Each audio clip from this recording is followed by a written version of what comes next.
So here I am working on a project at the moment, and I'm making these dados here that these uprights will go into. And I just wanted to show you a little technique that I use and a jig that I've made to help me get really tight, really accurate dados in material.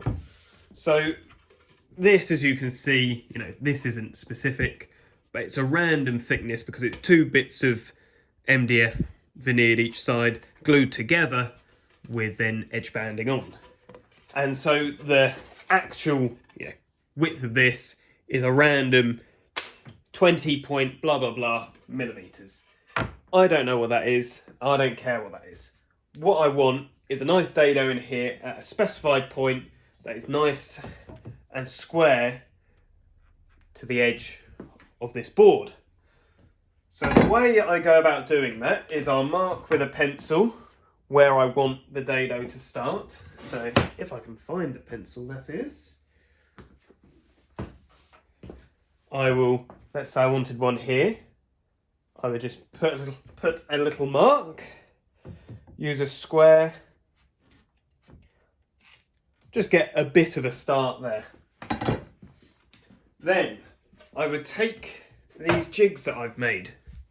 So if you can see, they're basically a big square that I've used my square to get correct. They're angled like this just because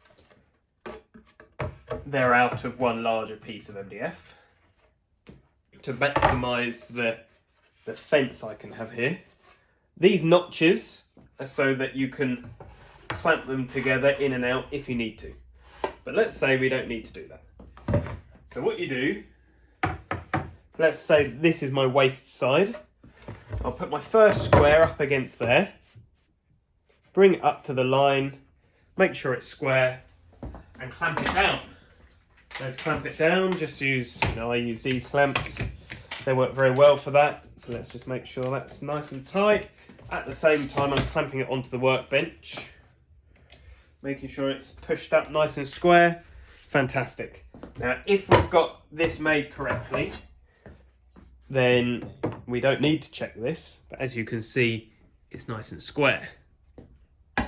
Just move the camera a bit there so you can see a bit better. So then, if we want to put this random thickness material into a dado, we can just push it against here. Make sure there's nothing on the bottom. And then get our other square, that is a mirror of the last. Push it against, slide it up, and clamp this one down. Again, using 2 clamps. For demonstration, just one. Now, sometimes what I do is I will take an offcut of this thickness of material and sand it down, heavily sand it with 80 grit, because that means that it's ever so slightly smaller. Because these are just MDF, it's not the best. If you made it out of a nice, say, birch plywood, that would be much better suited. So as you can see, this is quite a snug fit in there. If you needed to adjust the fit, if, for example, one of them slightly out of square, things like that, you can clamp along this way and use these bits to clamp along here, and then that will just mean that this is really tight and it's quite difficult to get out. Once you've got that, you can then take a profile bit in your router. It will reference against these edges. You can go down, bzz, come back, bzz, and then you'll be left with, as you can see a bit further down,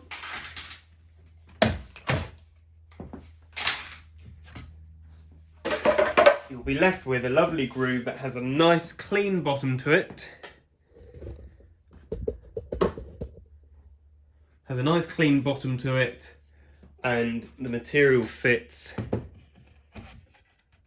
rather snugly. So very simple, and most importantly, lovely and square.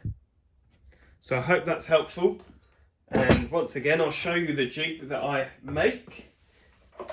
You have two of them. Here they are. I'll just zoom out.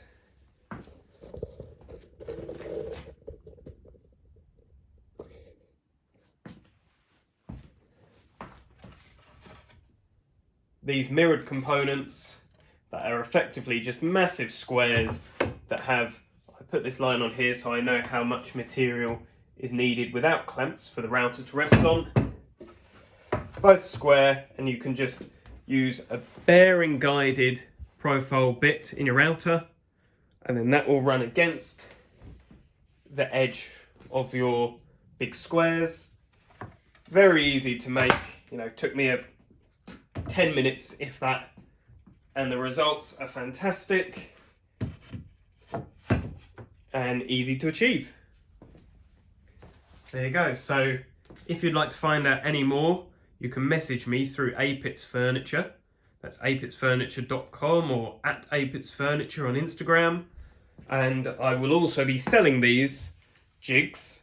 So if you would like to get the easiest dado jig in the world, something like that, then send me an email, contact me through the website or on YouTube or on my Instagram, and we can discuss further.